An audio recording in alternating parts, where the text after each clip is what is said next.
Welcome,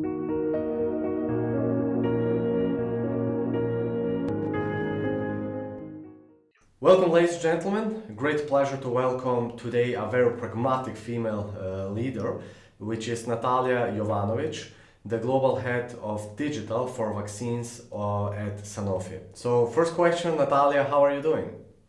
Doing well, Dario. Thank you so much, and Next Talks for having me today. Fantastic. So let's deep dive into our conversation and start with the first question after coming back from vacation, right? Which is, as the digital officer at Sanofi, I assume you had some very busy past 24 months, obviously. So what were the great leadership challenges during that time which you faced? Thank you, Dario. Obviously, there were many both professional and personal challenges, and I'm happy to share both with you today. It's really nice to meet you and to speak with you as an individual human being, not necessarily just as an employee of a large organization. I think that the pandemic crisis really teased out of us what does it really mean to be a supportive leader, right? Before the pandemic, we had some certain leadership assumptions that were valid, such as people will show up in the office. I will be able to have a one-on-one, in person, behind closed doors, if somebody needed support, if somebody needed coaching, if somebody needed redirection of their energies towards more positive outcomes. And that was simply impossible during the pandemic. And so the leaders really had to rethink what is the projection that they have towards their teams in order to truly support them. It was not possible to take someone out for coffee or to have a heart to heart, as I mentioned, behind closed doors. So we all had to make an adjustment. And in order to invite someone to open up to you over Zoom, over another digital interaction solution, is far more challenging than in person. So besides the usual challenges of logistics, of finding the supply chain issues, of resolving disruptions due to somebody not being available due to illness or another reason, I think that there was this subtle leadership challenge of how do you really create such a safe, psychologically safe environment for people to tell you over teleconference how they really feel, what are the deepest challenges that they're facing, and then also for you as a leader to provide them really constructive support and feedback in whatever it is that they're dealing with. Thanks a lot. Very interesting answer. Next question, which I really have to say is a very difficult one, but I think the answer will be very worth it, which is you grew up in a country that doesn't exist anymore and during some very terrible wars. So did that redefine the word difficult for you? Absolutely. Unfortunately, the space of former Yugoslavia saw incredible atrocities and suffering during the Balkan Wars of the 90s. And that was part of my upbringing and childhood. Numerous people have come out of that conflict with truly incredible resilience. And I think that it redefines what we expect out of life, both in terms of the positives, but also in terms of the negatives. At one point, I was interviewing for a job, and somebody told me, at our company, we often have very difficult meetings. And the first thing that popped in my mind was, well, it's not a difficult meeting, it's just a business meeting, unless somebody actually brings a weapon or becomes violent or there is a physical conflict. And so it was an incredibly difficult time to grow up in, but I'm grateful that it redefined what is possible when people work together, but also what the word difficult really means. And I encourage people to think about what are some difficulties that they experienced in their lifetime. We have all had difficult times, right? And a business meeting, no matter how heated it gets, is just a business meeting and we will overcome it.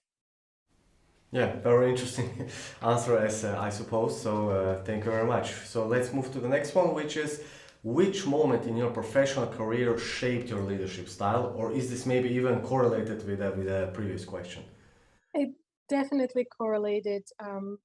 What I discovered coming out of the conflicts that we had in Yugoslavia was that there are two things that happen almost built into the fabric of our lives. One is that we are often unaware how the environment around us shapes our perception, right? And it could be through more overt activities such as access or denial of access to certain information, right? Or it could be through more subtle means such as what do people talk about around you? What do people signal that they value? So one of the moments that really redefined leadership for me was when I was earlier on in my career. One of the senior partners in McKinsey emphasized in working with the team, identifying before we even conduct any analysis, what is the information that we have and what is the information that we don't have. Right. So we would sit in front of a whiteboard or in front of a virtual whiteboard these days, and we would list out what we had, right? And that was the easy part because the team would just speak up. I have this, I have that, spoken with this person, I've spoken with that person. But the listing out of what is the information that we don't have was a much harder part. So I would encourage everyone before you start coming up with conclusions, before you start building your hypothesis, do this small step first of listing out what it is that you have and what is it that you don't have. And this is incredibly important in today's day and age when we're focused on equity and access for a lot of people. Because by doing this simple step, we undo potential biases that we may have based on our conscious or subconscious environmental shift. Thank you very much, Natalia. Last question from the traditional question block, which is during execution of strategic goals, what mantra or steps do you follow to encourage your people? Oh, that's one of my favorite questions. So psychologically, we're all motivated by different things, right? And one of the frameworks that I've found incredibly helpful in these environments is understanding that we are all motivated by four different levels or levers, right? The simplest one is what is in it for the person. It sounds a little bit self-serving, but let's face it, we all would like to have a positive and fulfilling life. And so describing why this is important for an individual is usually my first step. We often put individual goals at the end, but I like to start with them. Then the second level that I focus on is why is this important for our team or for our division at Sanofi? And then I go on to why this is important for not only Sanofi as a company, but for the industry. Oftentimes, leaders are so focused on achieving just their business objective that they forget that that business objective may have deeper or more extensive meaning for the overall industry, such as setting a standard, exploring the innovation, and so on.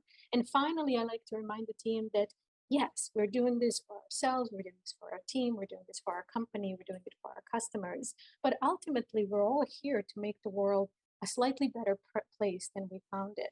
And so that's why I like to include all four of those levels of motivation.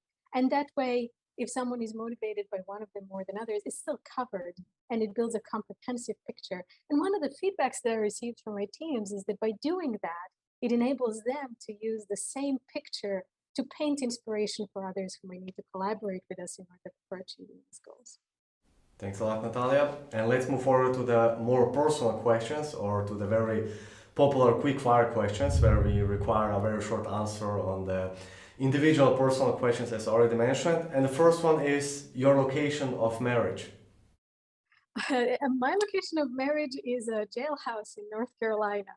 My husband was getting deployed with the US military, and we decided to get married before he left. And the only place that was available to marry us was a local jailhouse where the magistrate had the authority to issue marriage licenses. Fantastic, but still happily married, right? Yes, you would not expect to start your marriage in a jailhouse and have 15 plus years of happy. Fantastic, sounds fantastic. Any interesting hobbies? I love Legos and puzzles. This little couch behind me hides below it a box of puzzles, and with my kids, we occasionally pull it out, and that's our relaxation time. Fantastic. What do you miss from your home country? Um, Serbia is a place that produces many wonderful things. Summer fruits such as raspberries and plums are my favorites.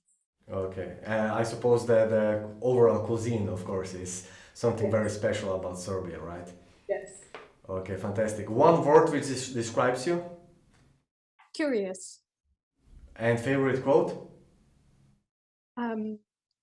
I know that it's often misattributed to Mahatma Gandhi, but affect the change that you would like to see in the world, or be the change that you would like the world to have. Exactly. Makes perfectly sense, Natalia. It was a really great pleasure to have you today on Next Talks, and looking forward also to eventually meeting you someday at our live events as well. So thanks a lot, Natalia.